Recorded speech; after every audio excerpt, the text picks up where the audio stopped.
লিন-নাস হিজ্জুল বাইতি মান ইসতাতা ইলাইহি সাবিলা। আল্লাহ তাআলা বলেছেন বাইতুল্লাহ যাওয়া এবং আসা বার বহন করা শারীরিক মানসিক আর্থিকভাবে যে স্বাবলম্বী ওর প্রতি হজটা ফরজ করেছেন কে? আল্লাহ তাআলা হজকে ফরজ করেছেন। সম্মানিত হাজিরিন, ইসলামের স্তম্ভ হলো 5টি। ইসলামের স্তম্ভ কয়টি? 5টি। 5টি খুঁটির উপরে ইসলাম টিকে রয়েছে।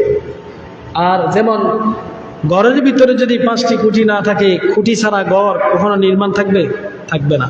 ঠিক তেমনি ইসলামের ভিতরে স্তম্ভ হলো 5টি। তার ভিতরে একটি হচ্ছে হজ।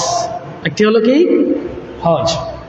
জিলহজ মাসের 9 তারিখ মক্কা প্রান্তরে আরাফাতের ময়দানে নামক স্থানে অবস্থান করা এবং এর আগে এবং পরে কাবাঘর তওয়াফ করা, সাফা মারওয়া সাহি করা, মুজদালিফা অবস্থান করা, জমরাতে কঙ্কর নিক্ষেপ করা এবং কুরবানি করা, হাদি বা জবাই করা, মাথা মুন্ডানো ইত্যাদি সকল বিষয় আল্লাহর জিকির আজগার সব কিছু নিয়ে যে ইবাদতটা গঠন করা হয়েছে ওটা হচ্ছে হজ। ওটা কি?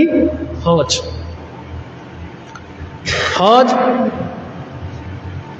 হজের কার্যক্রম এবং উমরা হচ্ছে মিনি হজ। উমরা হচ্ছে কি? মিনি হজ, মানে ছোট হজ বলা হয়। সম্মানিত হাজিরিন, ইহরাম করে মক্কা যেয়ে নির্দিষ্ট নিয়মে আল্লাহ তাআলার জিকিরের সাথে সাথে কাবা ঘর 7 বার তাওয়াফ করা, সাফা মারওয়া সাহি করা, 7 বার সাহি করা, এরপর মাথা চুল কাটা ছাটা, এটা হচ্ছে উমরার। জীবনে একবার উমরা আদায় করা সুন্নতে মুআক্কাদা। জীবনে একবার উমরা আদায় করা সুন্নতে মুআক্কাদা। বারবার আদায় করা যাবে, বারবার আদায় করা মুস্তাহাব। এটা নফল বিষয়, মুস্তাহাব বিষয়। আর সমর্থবান ব্যক্তির প্রতি হজ এমন একটি ইবাদত, হজ এমন একটি ইবাদত, নামাজ এমন একটি ইবাদত যে নামাজের ভিতরে শারীরিকভাবে জড়িত, আর্থিক না, শারীরিক জড়িত। রোজা এমন একটি, সিয়াম এমন একটি ইবাদত যেটা শারীরিক জড়িত, আর্থিক না, ঠিক না? কিন্তু আর যাকাত এমন একটি ইবাদত ডাইরেক্ট আর্থিক ইবাদত। তাহলে নামাজ হলো শারীরিক, আমরা একটু খেয়াল করি, নামাজ হচ্ছে শারীরিক ইবাদত, যাকাত হলো আর্থিক ইবাদত, রোজাও শারীরিক ইবাদত। কিন্তু এমন একটি ইবাদত রয়েছে, এমন একটি বিধান রয়েছে, আল্লাহ তাআলা এমন একটি ইবাদত উম্মতি মুহাম্মাদি এবং রাসূল সাল্লাল্লাহু আলাইহি সাল্লাম উম্মতের জন্য, আল্লাহর খাঁটি বান্দাদের জন্য, আল্লাহর মনোনীত বান্দাদের জন্য এমন একটি ইবাদত রেখেছেন, সেটা হলো হজ। ওই হজ এমন একটি ইবাদত শারীরিক, মানসিক, আর্থিক থাকতে হবে। সুবহানাল্লাহ বলেন না? সম্মানিত হাজিরিন, একমাত্র আল্লাহর ইবাদতের জন্য তৈরিকৃত প্রথম নম্বর ঘর, ইবাদতের ঘর, সেটা হলো কাবা ঘর, যেটা তাওহীদের একাত্মবাদের চূড়ান্ত বিজয়ের সূচনা। সেটা শুরু হয়েছিল হযরত ইব্রাহিম আলাইহিস সালাতু ওয়াস সালাম এবং হযরত ইসমাঈল আলাইহিস সালাতু ওয়াস সালাম থেকে। ইব্রাহিম আলাইহিস সালাতু ওয়াস সালাম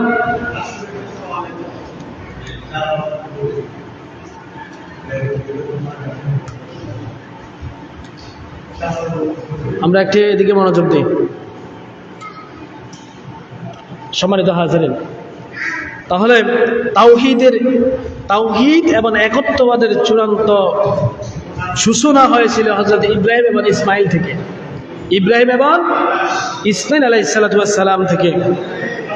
ইব্রাহিম এবং ইসমাঈল আলাইহিস সালাতু ওয়াস সালামের মাধ্যমে আল্লাহ তাআলা কাবা ঘরকে পুনর্নির্মাণ করেছিলেন।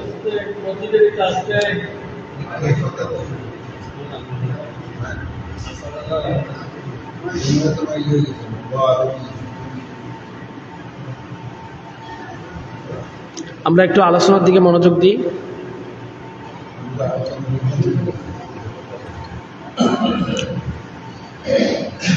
তাওহীদের একত্ববাদ, যেটা সূচনা হযরত ইব্রাহিম এবং ইসমাঈল থেকে এসেছে। পুনর্নির্মাণ করেছেন হযরত ইব্রাহিম ইবনে ইসমাইল আলাইহিস সালাতু ওয়াস সালাম, যেটা আল্লাহর হুকুমে। বাপ বেটা দুইজন হচ্ছে রাজমিস্ত্রি। সুবহানাল্লাহ বলেন না? দুইজন নবীর মাধ্যমে আল্লাহ কাবাঘরকে পুনর্নির্মাণ করেছিলেন। কাবাঘর নির্মাণ করার পর আল্লাহ তাআলার এই দুইজন নবী আল্লাহর কাছে দোয়া করেছিলেন। আসমানের দিকে তাকিয়ে বলেছেন, রব্বি হাযা বালাদা আমিনান, রব্বি হাযা বালাদা আমিনান, হে আল্লাহ, হে রব, আপনি এই শহরকে নিরাপত্তার শহর বানিয়ে দেন, এই শহরকে নিরাপত্তা দিয়ে আপনি ভরপুর করে দেন। বলুন না সুবহানাল্লাহ। ওই আল্লাহর নবীদের ওই সময় দোয়াটা আল্লাহ এমনভাবে কবুল করেছেন, আজকে এত শত বছর পার হয়ে গিয়েছে, এখনো পর্যন্ত কোনো ব্যক্তি, কোনো জাতি, কোনো মানুষের দ্বারা এই ঘরকে ধ্বংস করতে পারে নাই, ভবিষ্যতেও পারবে না। আল্লাহ তাআলা কিয়ামতের আগ পর্যন্ত এই ঘরকে কেউ ধ্বংস করতে পারবে না। শুধু তাই নয়, কিয়ামতের সন্নিকটে সবচেয়ে বড় ফিতনা, সবচেয়ে বড় ডেঞ্জারাস, সবচেয়ে বড় সন্ত্রাসী, সবচেয়ে বড় জঙ্গি হলো দাজ্জাল। ঠিক না? দাজ্জাল হচ্ছে সবচেয়ে বড় জঙ্গি, সবচেয়ে বড় ফিতনাবাজ। এই দাজ্জাল ঈমান হরণ করবে মানুষের, আল্লাহর বান্দাদেরকে আল্লাহ থেকে বিমুখ করে ফেলবে দাজ্জালে। ওই দাজ্জাল পর্যন্ত কাবাকে ধ্বংস করার চেষ্টা করবে, কিন্তু পারবে না। আল্লাহ তাআলা পুরো এরিয়াকে, মক্কাতুল মুকাররমা, মদিনাতুল মুনাওয়ারা, প্রত্যেকটা এরিয়াতে শতে শতে বিলিয়ন, হাজার হাজার লক্ষ লক্ষ ফেরেশতা প্রেরণ করে বেষ্টনী করে দিবেন। ওই দাজ্জালের পর্যন্ত ক্ষমতা থাকবে না মক্কাতুল মুকাররমা ধ্বংস করার। বলুন না সুবহানাল্লাহ, সুবহানাল্লাহ।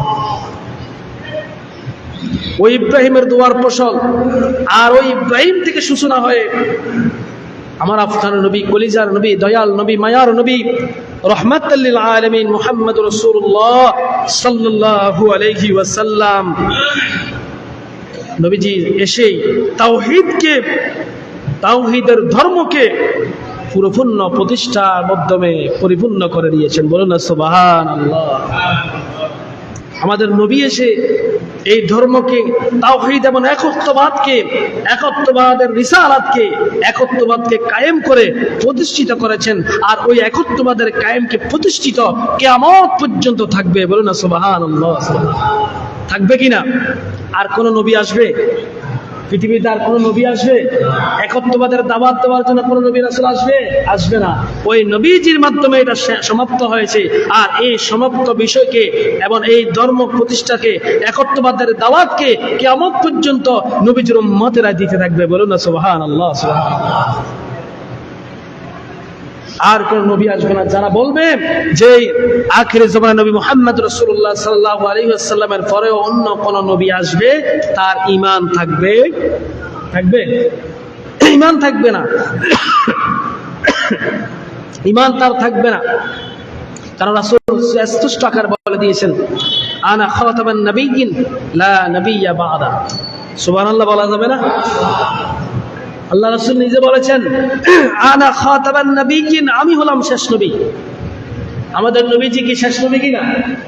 শেষ নবী।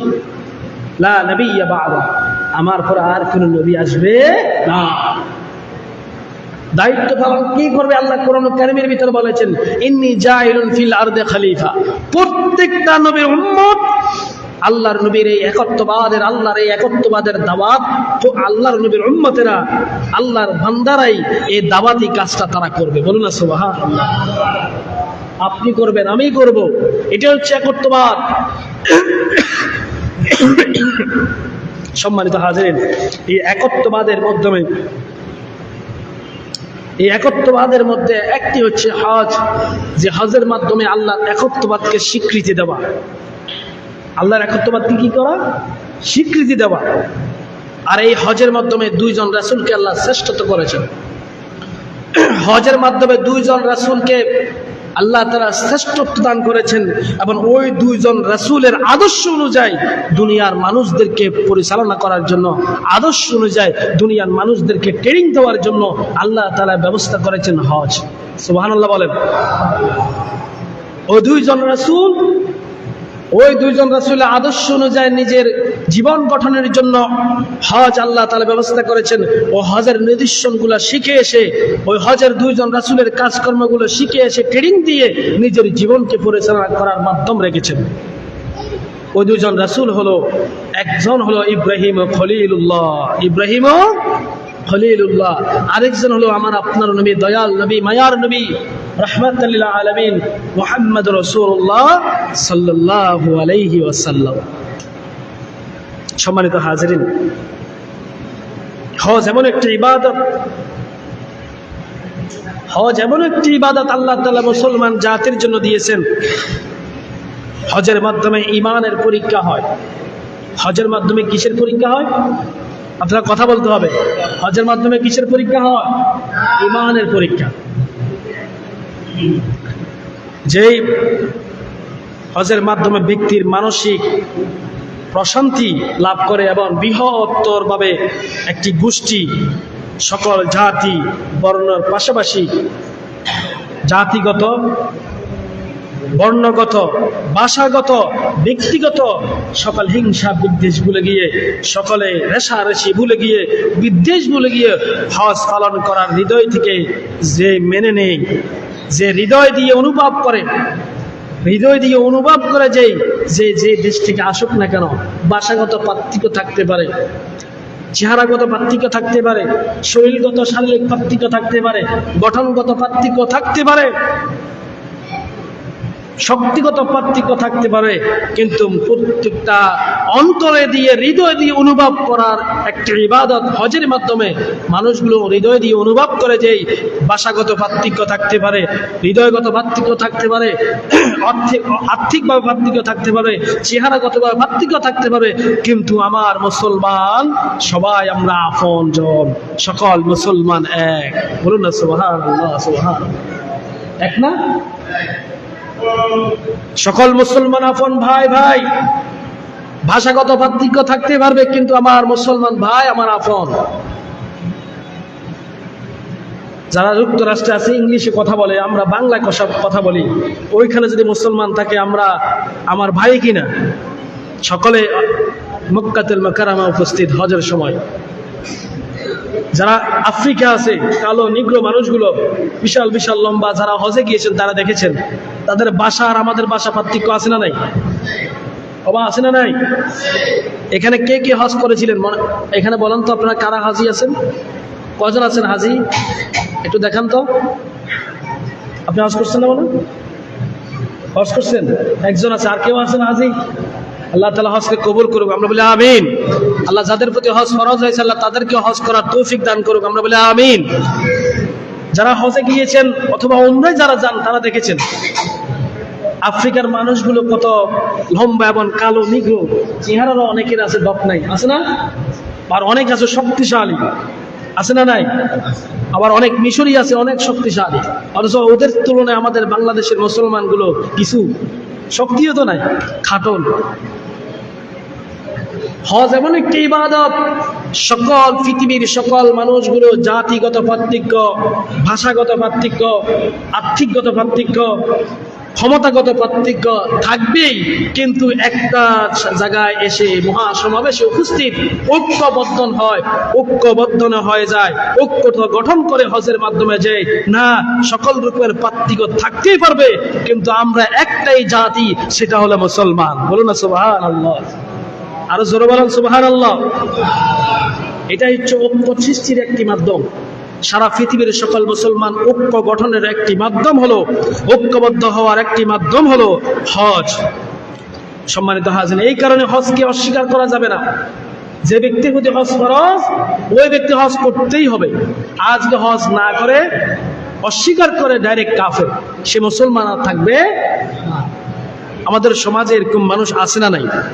যে ব্যক্তি হজকে অস্বীকার করবে, হজের হুকুম আহকামকে অস্বীকার করবে, রাসূলুল্লাহ বলেছেন সে ডাইরেক্ট কাফের। কারণ ইসলামের সাবজেক্ট হলো পাঁচটার ভিতরে যদি কোনো ব্যক্তি একটি যদি না মানে, তাহলে সেই কাফের হয়ে যাবে।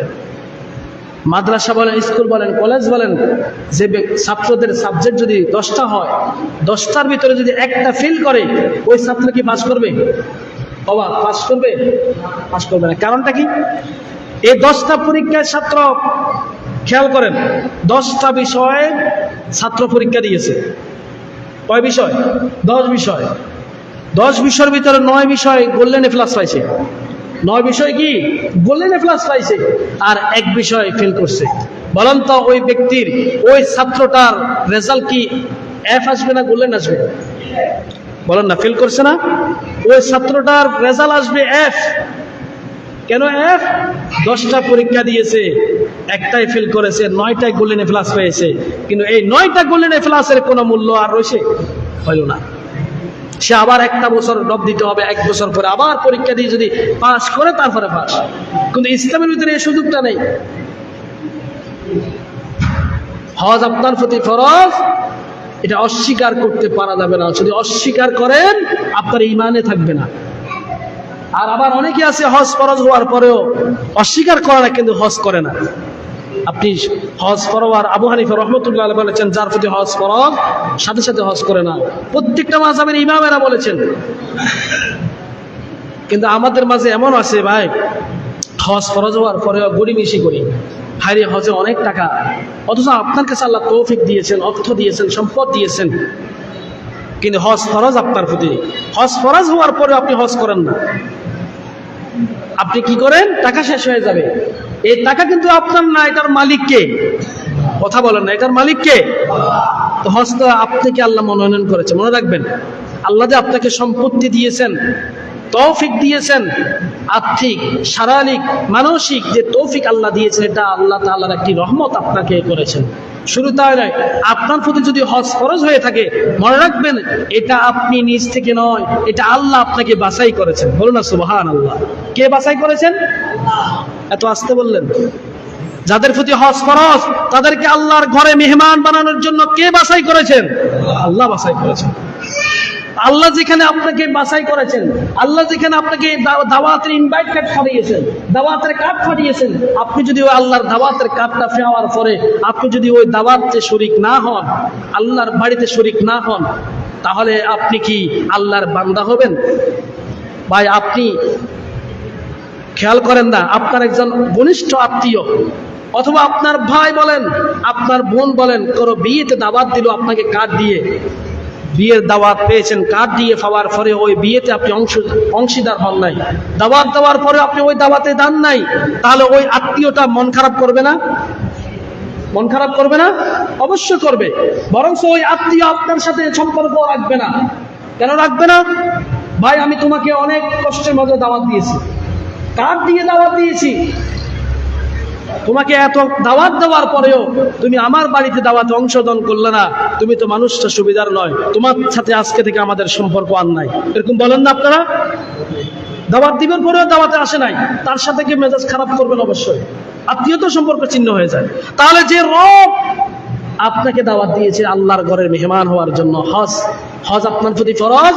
আল্লাহ নিজে মনোনয়ন করেছেন, আপনাকে দাওয়াত দিচ্ছেন, বান্দারে তোকে আর্থিক দিয়েছি, অর্থ আমি দান করেছি, শারীরিক আমি দান করেছি, মানসিক আমি দান করেছি, তোর প্রতি হজটা ফরজ করে গেছি, বান্দা আয় আমার বাড়িতে আস, সকল পৃথিবীর সমতল মুসলমান সাথে একসাথ হও, আর আমার কাতারে শামিল হও, আমার বাড়িতে শামিল হয়ে যাও।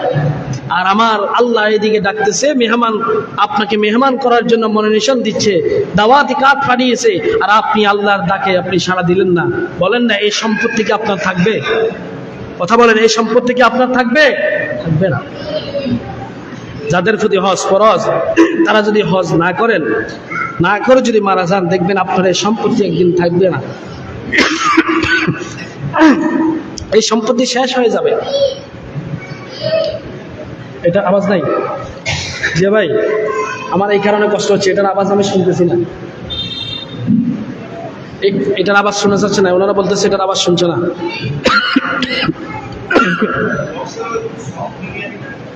এই কারণে আমার টানতেছে এটা।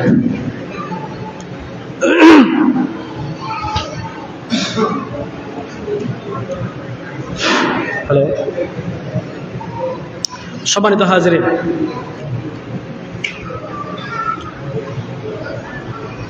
আল্লাহ তাআলা কোরআনুল কারীমের এই কারণে বলেছেন, ওয়ালিল্লাহি আলান নাসি হিজ্জুল বাইতি মান ইসতাতা ইলাইহি সাবিলা। আল্লাহ বলছেন আমি যাদেরকে তৌফিক দিয়েছি বাইতুল্লাহ যাওয়া এবং আসা পর্যন্ত, যার কাছে ক্ষমতা রয়েছে আর্থিকভাবে, শারীরিকভাবে, মানসিকভাবে, তার প্রতি আমি হজটাকে ফরজ করেছি। বলুন না সুবহানাল্লাহ। আর যে ব্যক্তি হজটা করবে, যে ব্যক্তি হজটা করবে, হজের হুকুম আহকামগুলো পরিপূর্ণ মেনে নিবে, পালন করবে, আল্লাহ রাসূল বলে দিয়েছেন, আল্লাহর হাবিব বলেছেন, মান হাজ্জা লিল্লাহি ফালাম ইয়ারফুস ওয়ালাম ইয়াফসুক রাজাআ কায়াউমি ওয়ালাদাতুহু উম্মুহু। আল্লাহর হাবিব বলেন, হজ যাদের প্রতি ফরজ হয়েছে, যাদেরকে আল্লাহ তাআলা দাওয়াতি মেহমান হিসেবে হজে ফরজ করেছেন, যারা আল্লাহর বাড়িতে অংশীদার হয়ে বাইতুল্লাহ গিয়ে হজের সমস্ত হুকুম আহকামগুলো পরিপূর্ণভাবে মেনে নেবে, পালন করবে, আল্লাহর হাবিব বলেন ওই ব্যক্তিটা এমন হয়ে যাবে, এমনভাবে মাসুম হয়ে যাবে, এমনভাবে গুনাহগুলো মাফ হয়ে যাবে, যেমনভাবে নবজাতক শিশু পৃথিবীতে আগমন করে। সুবহানাল্লাহ। শিশু যেভাবে, নবজাতক শিশু যেভাবে মায়ের বুকে চলে আসে, মায়ের কোলে আগমন করে, মাসুম হয়, ঠিক না? শিশু যখন আগমন করে তারা মাসুম কিনা? জোরে বলেন না, মাসুম কিনা? শিশুদের কোনো গুনাহ আছে? কোনো গুনাহ নেই। শুধু মুসলমানের শিশু না, হিন্দু, বৌদ্ধ, খ্রিস্টান, প্রত্যেকটা জাতির, প্রত্যেকটা ধর্মের লোকদের কোলে যে নবজাতক শিশু আগমন করে, ওই শিশুদেরও কোনো গুনাহ থাকে না। শুধু তাই নয়, আল্লাহর হাবিব বলেছেন, আল্লাহর হাবিব বলেছেন প্রত্যেকটা নবজাতক শিশু মুসলমান হয়ে জন্মগ্রহণ করে। বলুন না সুবহানাল্লাহ। হিন্দুদের করে, বৌদ্ধদের করে, খ্রিস্টানদের করে, ইহুদিদের করে, প্রত্যেকটা মানুষের করে যে শিশু জন্মগ্রহণ করে, রাসূল বলেছেন ওই শিশুটাই মুসলমান ফিতরাতে জন্মগ্রহণ করে। তার মা, তার বাবা তাকে বিজাতীয় বানায়, তাগুত বানায়। মুসলমান ঘরে যখন জন্মগ্রহণ করে, ওই সন্তানটাকে মা বাবা যেহেতু মুসলমান, তাকে মুসলমান বানায়। হিন্দু ঘরে যখন জন্মগ্রহণ করে, মা বাবা যেহেতু হিন্দু, তাকে হিন্দু বানায়। খ্রিস্টান ঘরে যখন জন্মগ্রহণ করে, ওই শিশুটাকে মা বাবা যেহেতু খ্রিস্টান, তাকে খ্রিস্টান বানায়। ইহুদির ঘরে জন্মগ্রহণ করে, মা বাবা ইহুদি, তাকে ইহুদি বানায়। অথচ রাসূল বলেছে শিশুরা মাসুম, তারা মুসলমান হয়ে জন্মগ্রহণ করে। বলুন না সুবহানাল্লাহ। আল্লাহর হাবিব বলেছেন যার হজটা কবুল হবে ওই মাসুম হয়ে যাবে। সুবহানাল্লাহ বলেন না। কিন্তু বর্তমানে অসংখ্য মানুষ আছে হজ করে, কিন্তু তার হজটা কবুল হয় না। সে কি আর মাসুম হবে? মাসুম। হজ কবুল হয়েছে কিভাবে বুঝবেন? আমাদের সমাজে অসংখ্য মানুষ আছে হজ করে কিন্তু কবুল হয় না। হজে যাওয়ার আগে যেরকম থাকে, হজ করে আসে আরো বেশি করে, আছে না নাই? হজে যাওয়ার আগে যদি সুদ খাইতো, ঘুষ খাইতো, অত্যাচার করতো, হক মেরে খাইতো, মানুষের সাথে জুলুম করতো, গালাগালি করতো, হজে গিয়েছে সমাজ থেকে দোয়া নিয়ে, হজ থেকে আসতে দেরি, আরো বেশি করতে দেরি নাই, ঠিক না? তার কি হজ কবুল হয়েছে? কবুল হয়। মাসুম ব্যক্তি সে যখন আল্লাহ তাআলা সকল গুনাহগুলো ক্ষমা করে দিয়েছে, পৃথিবীতে যখন নিজের দেশে চলে আসবে, হজের ভিতরে যে সমস্ত কর্মকাণ্ডগুলো করেছে, প্রত্যেকটা কর্মকাণ্ডগুলো তার মনে থাকবে যে আমি আল্লাহর কাছে ওয়াদা করে দিয়েছি, লা শারীকা লাকা রাব্বাইক, আল্লাহ 24 ঘন্টা আপনার কাছে উপস্থিত রয়েছি, কি করতেছি না করতেছি আল্লাহ কেউ না দেখলেও আপনি দেখতেছেন। এই স্বীকৃতি হজে দিয়েছে, ঠিক না? লাব্বাইক আল্লাহুম্মা লাব্বাইক লা শারীকা লাকা লাব্বাইক ইন্নাল হামদা ওয়ান নি'মাতা লাকা ওয়াল মুলক। আল্লাহ কাছে স্বীকৃতি দিয়েছে, ওয়াদা করে আসছে। ওয়াদা করে নাই? ওয়াদা করেছি। এই ওয়াদা ভঙ্গ করে নিজের দেশে এসে মনে রাখবেন তার হজ কবুল হয় না। আর এই আল্লাহর সাথে তামাশা করার কারণে লোক দেখানো যদি হজ করা হয়, লোক দেখানো ইবাদত করা শিরক, কিয়ামতের ময়দানে তাকে ডবল শাস্তি ভোগ করবে। কাহার রূপ আল্লাহ ধারণ করবে, জাহান্নামের তলদেশে তাকে ফালানো হবে। ভাই, যাদের প্রতি হজ ফরজ, বিনয়ের সাথে অনুরোধ জানাচ্ছি হজ পরিপূর্ণভাবে আদায় করবেন। হজ এখন ফরজ হয়েছে, হজ করার জন্য উদ্যত করবেন। আল্লাহর ঘরে বাইতুল্লাহ যাওয়ার জন্য আপনার ছেলেকে বলবেন, ছেলে ইউরোপ আছে, ছেলে আমেরিকা আছে, প্রবাসে আছে, আপনার কাছে ক্ষমতা আছে, ছেলেরও ক্ষমতা আছে, ছেলেকে সম্পত্তি দিয়ে দিয়েছেন, দিয়া কি হবে? ছেলেদেরকে বলেন, বাবা আমি হজ করতে চাই, আল্লাহ তো তৌফিক দিয়েছেন। বড় ছেলেকে বলেন এত লক্ষ টাকা দাও, মেজো ছেলেকে বলেন এত লক্ষ টাকা দাও, ছোট ছেলেকে বলেন এত লক্ষ টাকা দাও। তাহলে কি আপনি হজ করা সহজ না কঠিন? যদি মেয়ে থাকে, মেয়ের স্বামীকে বলেন, মেয়েকে বলেন আমি আল্লাহর ঘরে মেহমান হতে চাই, আল্লাহ তো আমাদেরকে তৌফিক দিয়েছে, তুমি কিছু দাও। প্রত্যেকটা ছেলেরা আমাকে দাও কিছু, আমি একটু আল্লাহর ঘরে মেহমান। ছেলেরা কি দিবে না? আপনি কৌশল করেন না। রাসূলের রওজা মুবারকে একবার যান না। রাসূল বলেছে আমার রওজা মুবারকের শরীরে এসে যদি কোনো উম্মত যদি আমাকে সালাম দেয়, আমি উম্মতের ওই সালাম শুনি এবং সালামের জবাব দিই। বলুন না সুবহানাল্লাহ। শুধু তাই নয়, ওই উম্মতের জন্য কিয়ামতের ময়দানে আমি রাসূল সুপারিশ করে জান্নাতে নিয়ে যাব। সুবহানাল্লাহ। এই কি বড় পাওয়া কি? যার কাছে অনেক মানুষ আছে দেখবেন হজ ফরজ হয়েছে, হজ করে না, উমরা করে, আছে না? কারণ উমরা তো খরচ কম, 1,10,000 মতো, আর হজ তো 5 লক্ষ টাকা। তাহলে মাত্র 4 লাখ টাকা কেন খামখা খরচ করবো? উমরা গেলে তো মক্কা মদিনা দেখি, মদিনাতুল মুনাওয়ারা যাওয়া যায়, ঠিক না? তো হজও তো একই জায়গা, পার্থক্য আছে না নাই? হজের ওয়াজিব, হজের কারণগুলো পার্থক্য রয়েছে, ইবাদতে পার্থক্য। হজ ফরজ বিধান, উমরা ফরজ না। উমরা হচ্ছে সুন্নতে মুআক্কাদা, একবার জীবনে একবার উমরা করা সুন্নতে মুআক্কাদা। হজ কিন্তু আপনার প্রতি ফরজ, বারবার ফরজ না, একবার জীবনে ফরজ। আর উমরা বারবার করবেন, এটা নফল, মুস্তাহাব, গুনাহ নাই, সওয়াব আছে। কিন্তু যাদের প্রতি হজ ফরজ, সে যদি শুধুমাত্র উমরাই করতে থাকে, তাহলে তার কি হজ আদায় হবে? ভাই, আপনাকে আল্লাহ যে সম্পত্তি দিয়েছে, ওই সম্পত্তির মালিকটাকে আল্লাহ না, তো কেন আপনার প্রতি হজ ফরজ হওয়ার পরে আমরা বসে রয়েছি? আমার জানা মতো আপনাদের এই এলাকায় অসংখ্য মানুষ আছে যাদের প্রতি হজ ফরজ। আপনি আজকে গিয়ে বাড়িতে সম্পত্তি হিসাব করবেন, আপনার সম্পত্তি কতটুকু, ছেলে কয়টা বিদেশে আছে, প্রবাসে আছে, কে কি অবস্থা আছে, আপনি তো জানেন। আপনি তো নিজে জানেন আপনার ছেলেদের কি অবস্থা, আপনার আর্থিক কি অবস্থা, আপনার সম্পত্তির কি অবস্থা। জায়গা 2 ডিসিম 1 ডিসিম বিক্রি করেন না, আছে তো অনেক জায়গা 2-3 ডিসিম বিক্রি করে। আপনি যান না আল্লাহর ঘরের মেহমান হয়ে, হজটা পালন করেন। এই সম্পত্তি দিয়ে কি হবে? আপনার বাবা, আপনার দাদা যারা মারা গিয়েছে, তাদের হাতে এই সম্পত্তি ছিল, তারা কি নিয়ে যেতে পারছে? নিয়ে যেতে পারছে? পারে না। আপনিও নিয়ে যেতে পারবেন না। এই সম্পত্তি কার জন্য রেখে যাচ্ছেন? এই সম্পত্তি কার জন্য রেখে যাচ্ছেন? ভোগ বিলাস বন্ধন করবে। আজকে যদি মারা যান, যে স্ত্রীর জন্য সবকিছু করতেছেন, এই স্ত্রী আপনাকে বলে যাবে, ইদ্যত পালন করবে 40 দিন। 40 দিনের পরে এই স্ত্রী আরেকজনের সাথে বিয়ে হয়ে যাবে। আপনার সন্তান আপনাকে মাত্র 7 দিন মনে রাখবে, 40 দিন মনে রাখবে, এরপরে সে যার তার কাছে বিজি হয়ে যাবে। এটাই হচ্ছে দুনিয়া, এটাই হচ্ছে দুনিয়া ভাই। এখনো সময় আছে, যাদের প্রতি হজ করা আল্লাহ আপনাকে তৌফিক দিয়েছেন, আপনি হজটা পালন করেন, হজটা আদায় করে দেন। আল্লাহ আমাদেরকে হজ করার তৌফিক দিক, আমরা বলে আমিন। আল্লাহ যাদেরকে আপনি আর্থিক শারীরিক তৌফিক দেন নাই, আল্লাহ জীবনে একবার হলেও মক্কাতুল মুকাররমা, মদিনাতুল মুনাওয়ারা সশরীরে যাওয়ার তৌফিক দিন, আমরা সকলে বলে আমিন। হজ্জে মাবরুর দান করুন, বলে আমিন।